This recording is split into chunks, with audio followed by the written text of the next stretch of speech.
বাপ ছিল কম্বল চোর আর ও হচ্ছে ভোট চোর, বুঝছেন? এক কথায় বলি আমার অবশ্যই ও যদি ভোট চোর না হয় ওরে কয়বার আপনারা ভোট দিচ্ছেন? ওরে ভোট দিচ্ছেন? কয়জন বুকে হাত দিয়ে বলতে পারবে যে আজকে আমি শেখ হাসিনায় ভোট দিছি? ওরে আমরা একবার বসাইছি আর ও কত বছর ধরে বসে আছে।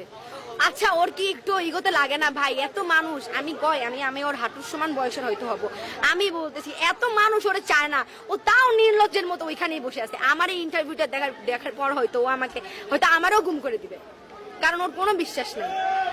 ওর পুরো ফ্যামিলি হচ্ছে একজন ব্রিটিশ, একজন আমেরিকান, একজন খ্রিস্টান। বলতে পারবে ওর কোনো বাঙালির সাথে সম্পর্ক? ও কি বলে দেশটা আমার বাবা স্বাধীন করছে। আরে তোর বাপ তো স্বাধীন হওয়ার আগেই মরে গেছে, ওরা তো আগেই রাজাকার মেরা লাইছে। 9 মাস তো আমরা স্বাধীন করলাম। আমার বাপ মা, হ্যাঁ ঠিক আছে, আমার বাপ মা কোনো মুক্তিযোদ্ধা না, আমার দাদা মুক্তিযোদ্ধা, আর চাচা তো দাদা। যেভাবেই মারা যাক, আমার কথা শুনেন, কথা হইতাছে যে ওর বাবা যদি স্বাধীন করতো, আমার ও আর কেউ স্বাধীন করে নাই। ও যে বলে ওর দেশ, আর যারা স্বাধীন করছে তারাও তো বলে দেশটা সবার ভাই, দেশটা কারো বাপের না। অবশ্যই না। আপনি কথাটা শুনতেছেন না? আমার 2 বছরের একটা ছোট বোন আছে, ছোট বোন, ও রাস্তায় খেলা করে, আর ওই মেয়েটা তো বারান্দায় থাইকা ওর মাথায় গুলি লাগছে, চোখে গুলি লাগছে। আমার বোন তো রাস্তায় খেলা করে, আমার বাসার ছাদের উপরে থেকে মুহূর্তে 10-12টা করে হেলিকপ্টার যায়।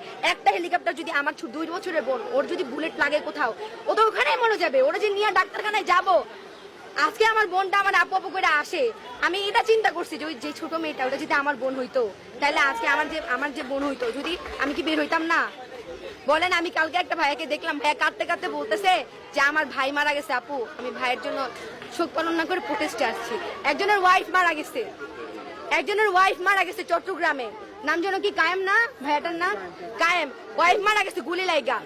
সে মেন্টালি কি পরিমাণ ভাবেন, উনি চাইল্ডহুড রিলেশন করে বিয়ে করছে উনি, আর ওনার ওয়াইফ গুলি রেখে চট্টগ্রাম মারা গেছে না কেন?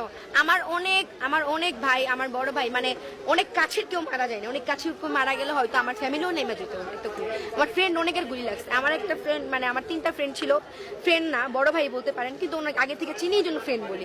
তো হচ্ছে আমার কলেজের বড় ভাই, ওরা যখন 18 তারিখ প্রোটেস্টে গেছে, তো ওরা নাকি নর্মালি দাঁড়ায় আছে, ওরা প্রোটেস্টে নামেও নাই। তো হচ্ছে এমনি নর্মালি দাঁড়ায় আছে, তো ওর সাথে একজনকে গুলি করছে, গুলির সম্পূর্ণ রক্ত, ওর সাদা টি শার্ট ছিল, ওর গায়ে লাগছে। এত ভয় পেয়েছে ও, তারপর থেকে আর প্রোটেস্টে নামে নাই, কারণ ও বাবা মার একমাত্র ছেলে। কোনো বাবা মা কি চায়?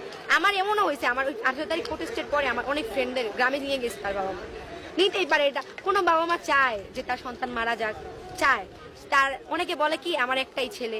আরে ভাই, একটা ছেলে হোক আর 10টা ছেলে হোক, মায়ের কোলে একটা সন্তানের কিছু হইলে মায়ের বুকে লাগে, সেটা একটা আর 10টার কথা না। আর শেখ হাসিনা কান্না করে বলে যে আজকে হচ্ছে আমার কোল কি জানো, কোল খালি, মায়ের বুক খালি, কি হইলে আমি কি বুঝি না? আমারও বাবা মারা গেছে, বুঝলে? তুই ফায়ারের আদেশ কিভাবে দেস? তোর আদেশ ছাড়াই কি ওরা ফায়ার করে? তুই আর্মি নামাই দিছিস, বিজেপি নামাই দিছিস, আনসার নামাই দিছিস, পুলিশ নামাই দিছিস, তোর আদেশ ছাড়াই কি ওরা ফায়ার করে?